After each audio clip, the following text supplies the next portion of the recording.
vocês têm aí uma obra de Kandinsky, que essa obra ela é considerada uma obra abstrata, né? O que é o abstrato, o abstracionismo, né? Uma obra abstrata? É exatamente isso que vocês estão vendo, algo que você vê e que você não vê. Mas como assim, né, ver e não ver? Por quê? Nosso olhar, nosso jeito de enxergar o mundo, de enxergar as coisas, é reconhecer formas, tá bom? Então você olha para uma cadeira, você vai reconhecer uma cadeira. Você olha para uma árvore, você vai reconhecer que é uma árvore. Mas você fala assim, nossa, Val, mas tem um monte de cadeira, de árvore diferente, né? Não tem? Tem um monte.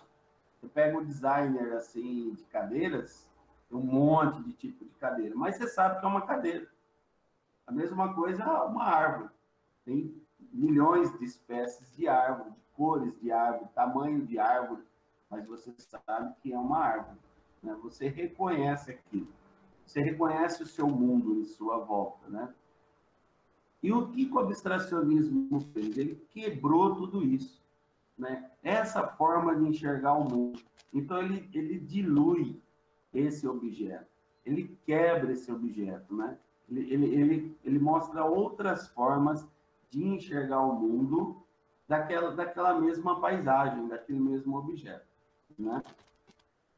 Agora, o abstracionismo não foi de repente, o Kandinsky ou os artistas abstracionistas levantaram um dia lá e falaram, hoje nós vamos pintar abstracionismo, né? Hoje vai ser isso aqui. Não, não é assim o que aconteceu.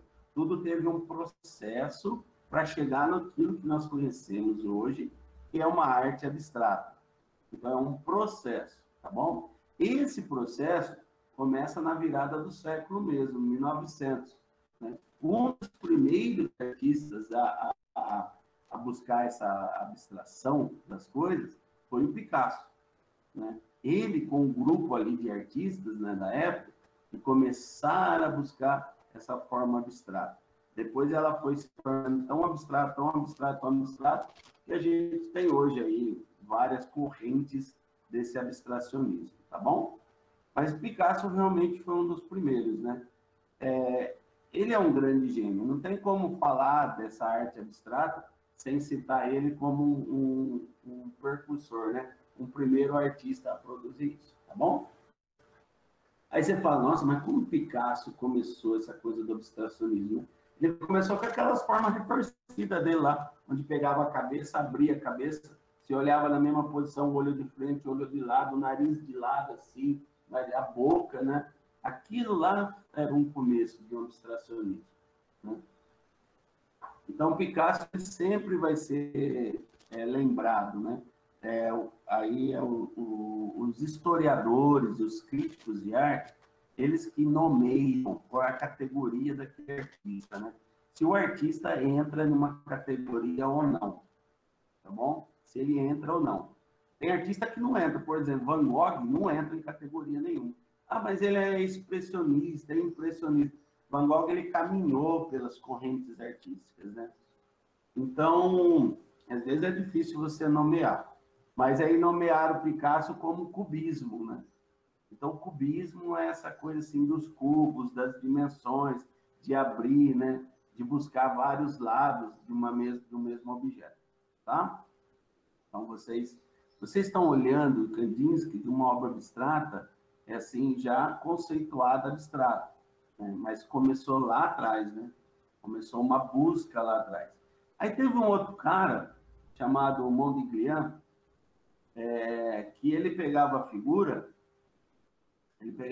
e alongava a figura. Então, o pescoço grande, ele fazia os olhos sem a pupilinha do olho, né? Então, Modigliani com Picasso, eles viviam juntos ali, né? Na mesma época. E, então, cada um do seu jeito, mas criando, buscando, sabe? Já perceber, é uma semente, né? Já plantando uma semente disso, dessa obra que seria isso que vocês estão vendo hoje, né? Então, essa reprodução assim, tá? Teve um outro artista que pegou uma árvore e ele pintou as 10 telas dessa árvore.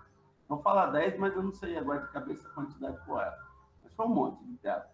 E a cada tela que ele pintava, ele ia abstraindo ela. Abstraindo. O que que é isso?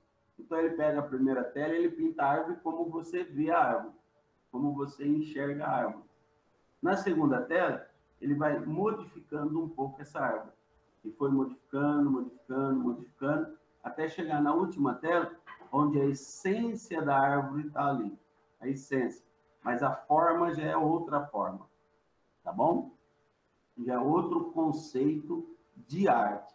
Não é uma arte mais uma paisagem onde você está enxergando essa obra de arte, essa árvore. Você olha para a paisagem, você vê a árvore ali e é ela, né?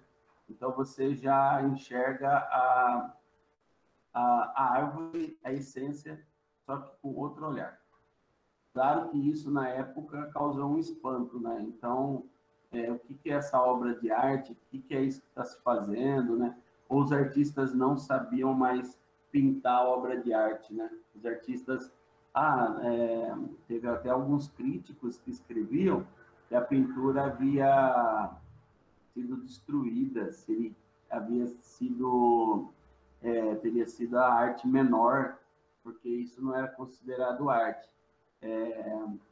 Por quê? Porque sabe aqueles grandes quadros que retratam a cena de guerras, do rei, né? Aquela arte romântica, clássica, né? Sabe aquelas grandes pinturas, né? Bem realista, né? Então, esse tipo de arte é totalmente contraponto, né? É o outro lado da balança, né? Onde quebra tudo aquilo ali, né? Quebra todo aquele conceito daquela fotografia. Porque era uma fotografia, né? O termo fotografia vem por conta da máquina, né? A máquina fotográfica, né? Mas aquele tipo de quadro, um quadro que você faz de uma pessoa, um retrato, um desenho, isso não deixa de ser uma fotografia. E aí quebra, né? Então teve uma corrente de críticos que colocaram que a pintura havia sido marginalizada, que era uma pintura menor e tal. Mas depois de um tempo começou a se reconhecer essa obra de arte como uma essência do tempo que estamos vivendo, né?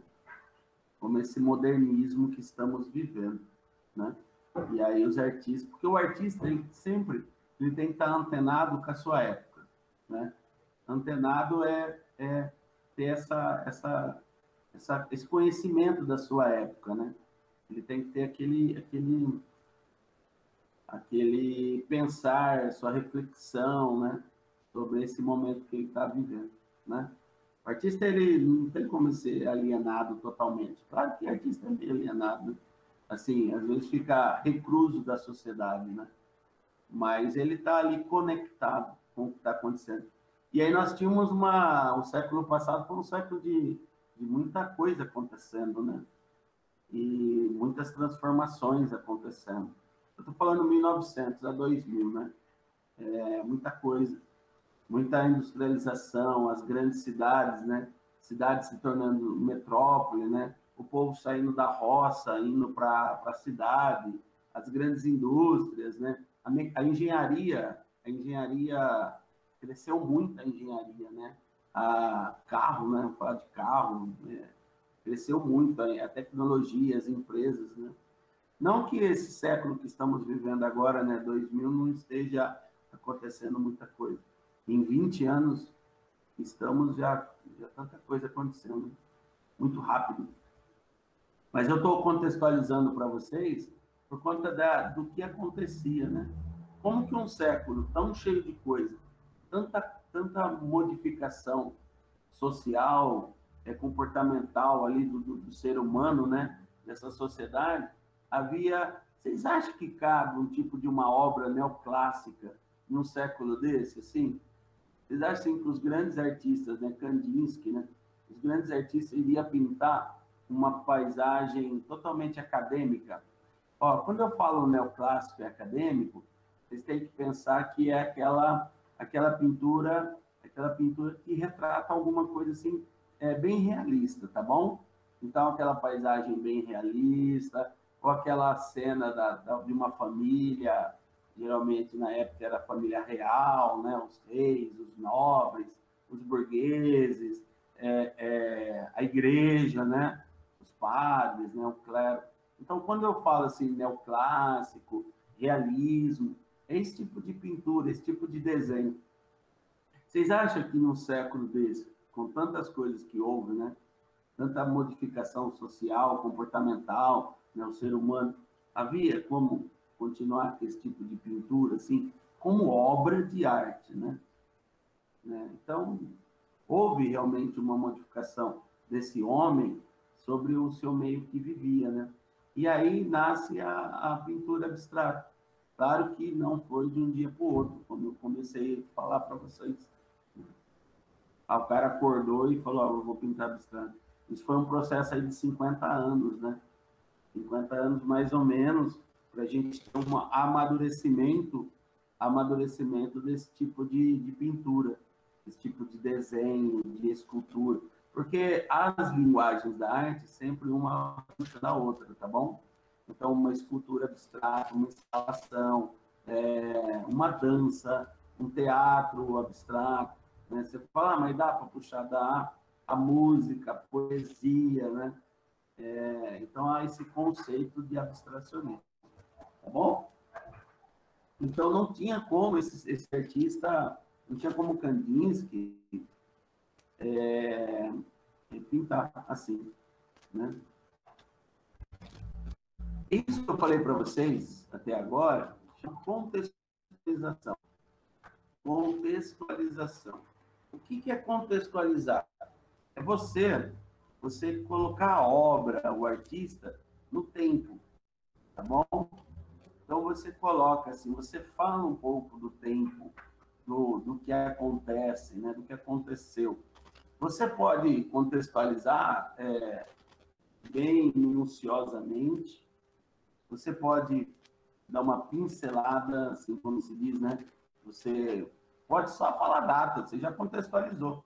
Se falar Kandinsky nasceu, morreu, tal, tal, pronto, já contextualizou, né? Então, contextualizar é você colocar o artista no tempo dele, né? Agora, a forma é tanto de uma forma mais simples a uma forma mais complexa, tá bom?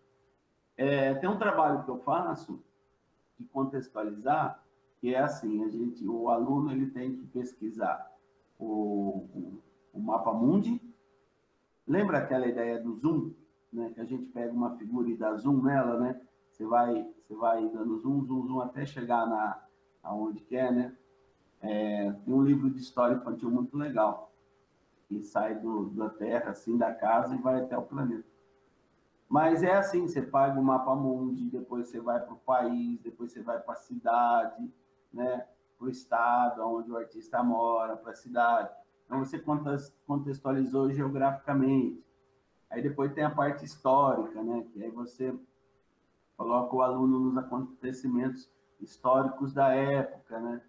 Então, o aluno vai entender o que acontecia naquela época do Kandinsky, né? O que acontecia historicamente naquela época, né? A questão social, né? E é isso, tá bom? Contextualizar é isso. É importante contextualizar? É importante, tá? Hoje a gente não trabalha mais a obra isolada. Aí você fala assim, mas eu quero trabalhar. Você vai falar assim, eu vou falar para você, trabalha. Quer trabalhar? Trabalha. Quer trabalhar Kandinsky de forma isolada lá? Trabalha. Tá bom? Você não vai estar totalmente errado ou totalmente certo. Eu quero trabalhar Kandinsky e não quero saber de ficar falando essas coisas que você está falando, não. Não, tudo bem. Você vai lá, você trabalha Kandinsky e tudo. Mas não é mais o correto, tá bom? Por que não é o correto? Lembra da ideia das gavetinhas na cabeça da gente? Onde o ensino é engavetado? Você já deve ter lido, deve ter ouvido alguma coisa sobre isso, né? Então, hoje, o ensino não é mais assim, compartimentado, engavetado e tal. Então, um professor de arte, em cima de um quadro do Kandinsky, ele trabalha um monte de coisa Claro que você não vai entrar na matéria de matemática, geografia, aquela coisa toda, você não vai ensinar aquele conteúdo tudo. Mas você busca as habilidades que estão ali permeando o seu plano de aula, tá bom? Então, contextualizar permite que você consiga abranger mais coisas da sua aula. Sua aula fica mais completa, tá bom? Então, é importante contextualizar, né? Blocos de arte e educação, que fala um pouquinho sobre isso, né? E a importância, né, desse olhar global da obra de arte, né? Nós falamos já aula mês passado, no outro, que antigamente o cara pegava, o artista, o professor, pegava a Bapuru, né, de Tarsila e colocava lá, fazia a exposição aquele monte de Tarsila, né? Aquele monte de Tarsila. Não estava errado na época, porque estava buscando, vocês entendem isso? Mas se a gente comparar hoje com aquela época, há 30 anos atrás, 20 anos atrás, você vai perceber que houve uma evolução do ensinar arte, né? Da arte e educação. Então a gente não pode voltar naquela época lá, né? Onde pegava lá e fazia uma reprodução do mesmo, né? Ainda mais quando se fazia mimeógrafo, né? E a professora rodava no mimeógrafo o Abaporu e passava, né? Então não pode, né? Tá bom? Então contextualizar isso. Tudo bem? Dá um ok aí para mim. Dá um ok. Ok. Ok. Vamos lá. Depois eu... Até aqui, tem alguma pergunta que vocês querem fazer? Vocês estão aí... Tem alguma perguntinha? Vamos entrar em outro assunto agora. Não? Pode tocar? Tranquilo, pode tocar. Então, vamos embora. Bom, então você contextualizou a obra que você vai trabalhar, né? Agora, gente, tem duas formas de ler essa obra. Duas formas. A primeira forma chama interpretativa. Interpretar essa obra, tá bom? Vamos falar dela agora. Então, interpretar a obra, o que é? É quando você olha para essa obra e você reconhece as emoções, os sentimentos, a mensagem que essa obra passa para você, tá? Você olha para a obra e você sente a obra. Sabe quando você olha para a obra e você não sente nada? Também acontece. Você olha e fala, não me tocou. Mas sabe quando você olha para a obra e você chora? Ou você tem um momento de leveza, de sorrisos, às vezes você sorri, você tem um leve sorriso, às vezes você tem curiosidade, você olha e fala, nossa, mãe, essa obra está me instigando aqui, sabe? Essa obra está me, poxa vida. Então, interpretar uma obra é essa gama de emoções, de sentimentos que ela vai nos provocar, tá bom? Desde um sentimento assim de não sentir nada, que você pode ouvir uma música e você pode não sentir nada. Ou você ouve uma música e você tem saudade de alguma coisa. Traz o sentimento de saudade. Ou você vai numa peça de teatro e você chora no meio da peça. Você vai num concerto sinfônico, de repente aquele instrumento ali bateu e pau, e te tocou alguma coisa.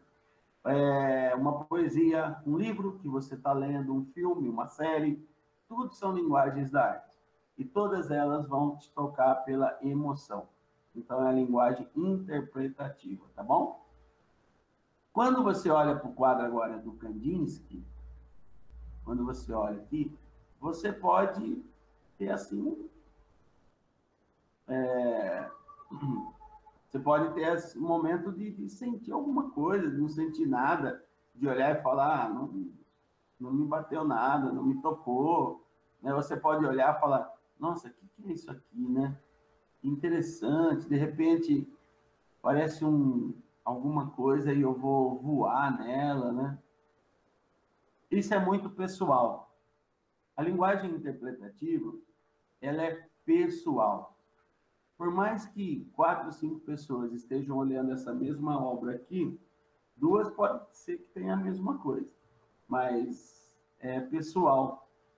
Por isso que é muito difícil, às vezes, de você bater um martelo dessa linguagem interpretativa, né? Agora, o gosto comum é gostei e não gostei, tá bom? O gosto comum. Você vai lá olhar uma obra de arte, né? Vocês estão aqui olhando uma obra do Kandinsky, e você pode gostar e não gostar, né? Esse é o gosto comum.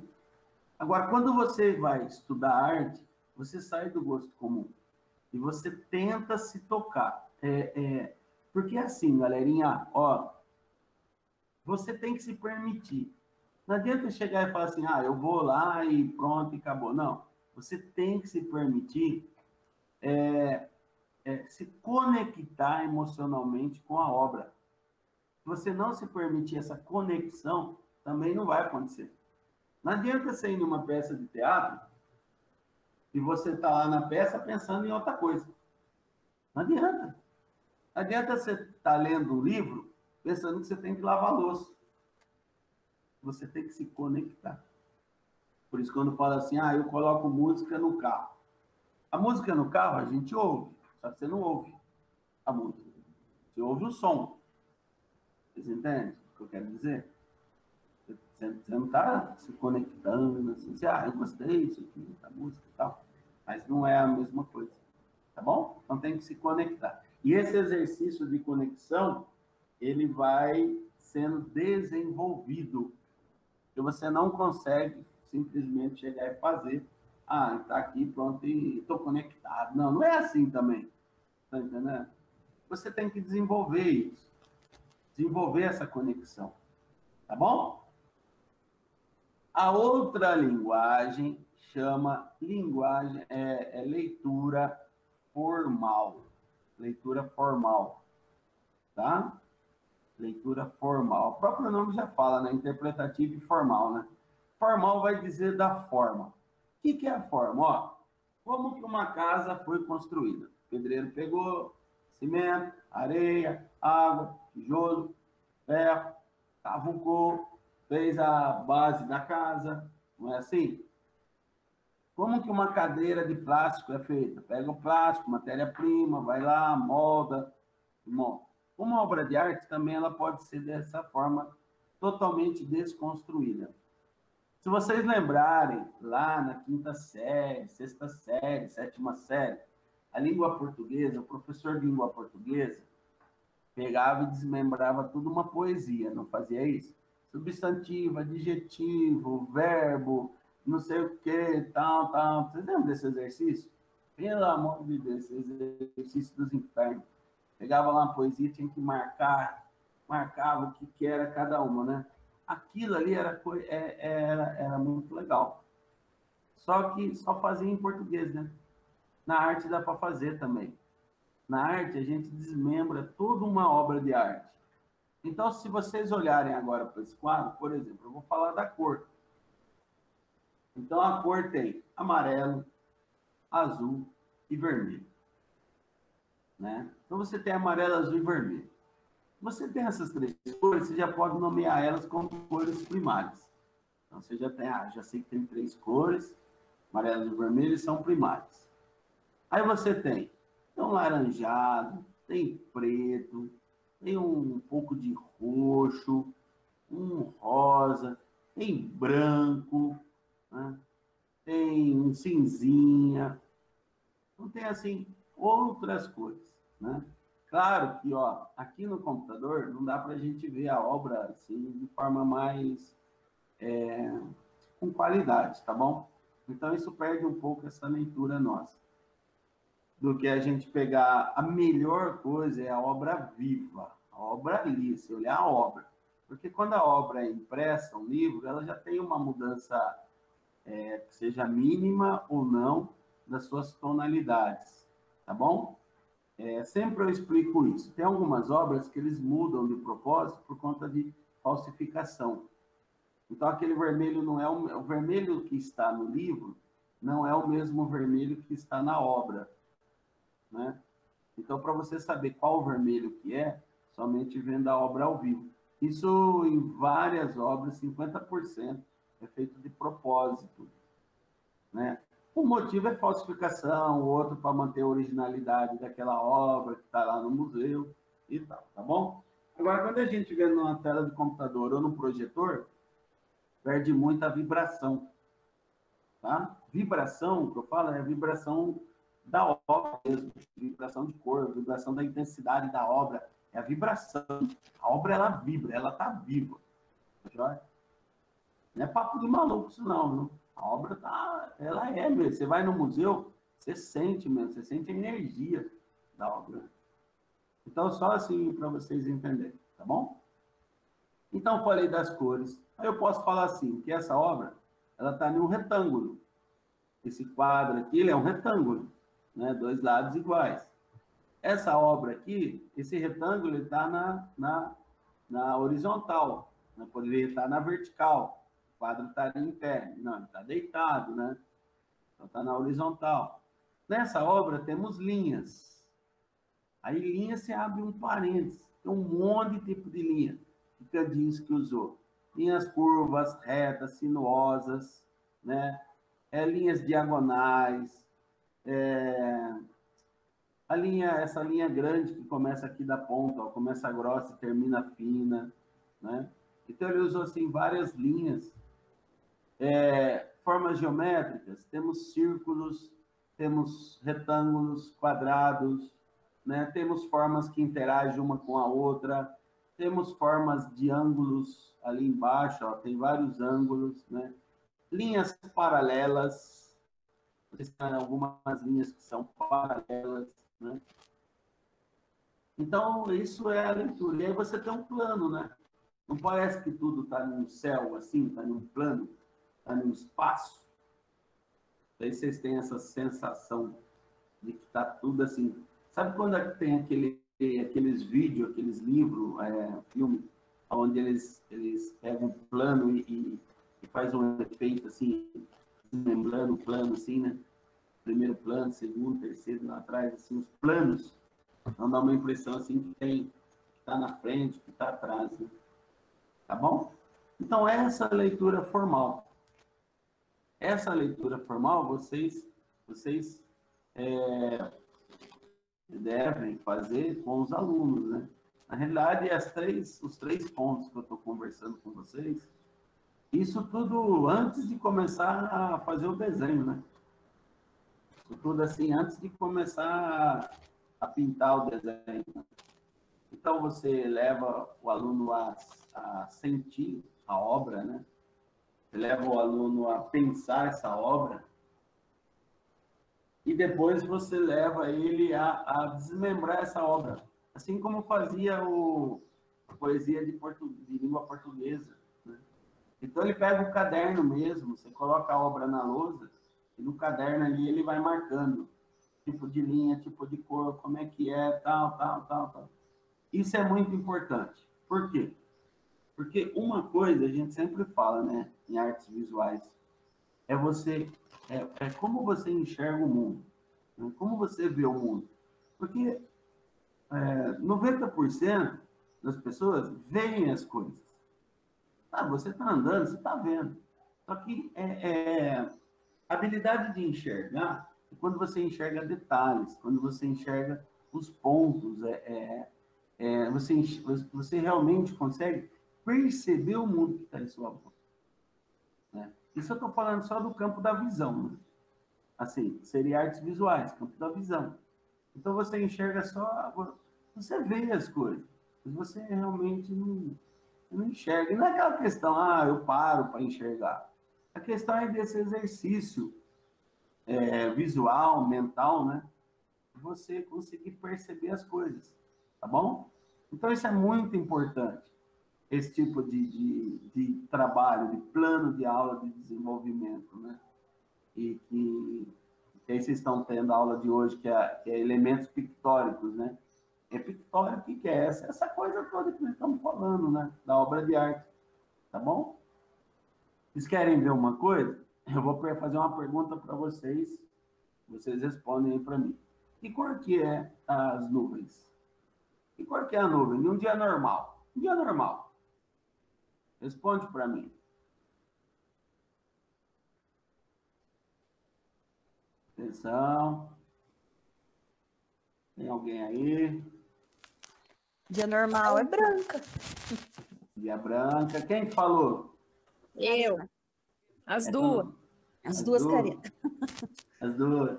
É branco? Todo mundo concorda que é branco? Num dia normal. Um dia de sol normal. Aquelas nuvens que estão lá no céu é branco? Todo mundo concorda? Tem alguém que discorda delas? Tem alguém? Vamos lá, galerinha. É o que eu pensei.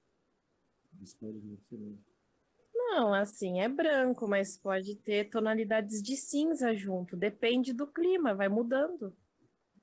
Isso, então é isso mesmo. Ó, as nuvens não são brancas.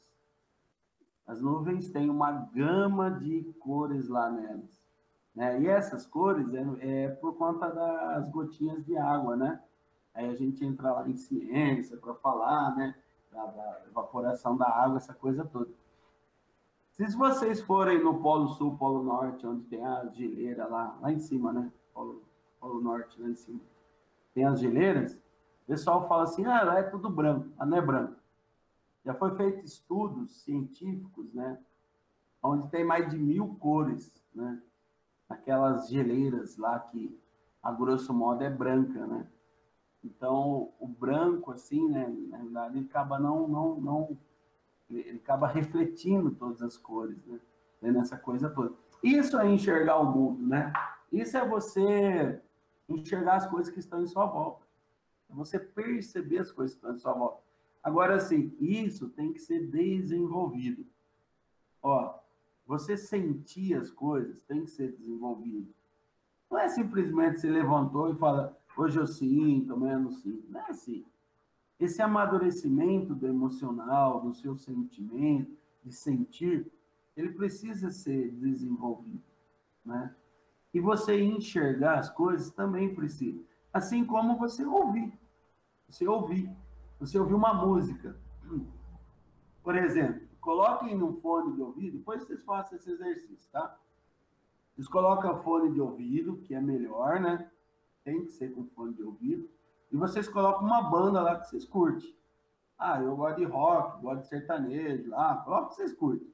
E tentem identificar cada instrumento. Tentem identificar o que cada um está fazendo, né? Qual é a função de cada um ali naquela música. Isso é desenvolver a audição, né? Audição musical, independente de ser músico ou não ser músico, isso tudo, né? Independente, tá bom? Vocês vão assistir uma orquestra sinfônica. Vocês vão no teatro lá assistir a orquestra sinfônica. Tá? Você conseguir identificar os sons, cada instrumento, a hora que entra o instrumento, quando um instrumento dialoga com o outro, né? É muito legal assim, quando um fala, o outro responde, né? Que acontece muito isso na música, né? Quando um pergunta e o outro responde, né? Então, isso é através do som. Eu estou falando sem a letra, o canto, sem o canto ali da cantora, do cantor. Eu estou falando só do som. Né? Então, é muito interessante. Então, isso é desenvolver a parte musical. E aí, vocês podem levar também para a dança do mesmo jeito. Desenvolver a expressão corporal e desenvolver a expressão do corpo enquanto coreografia, né? Tá bom?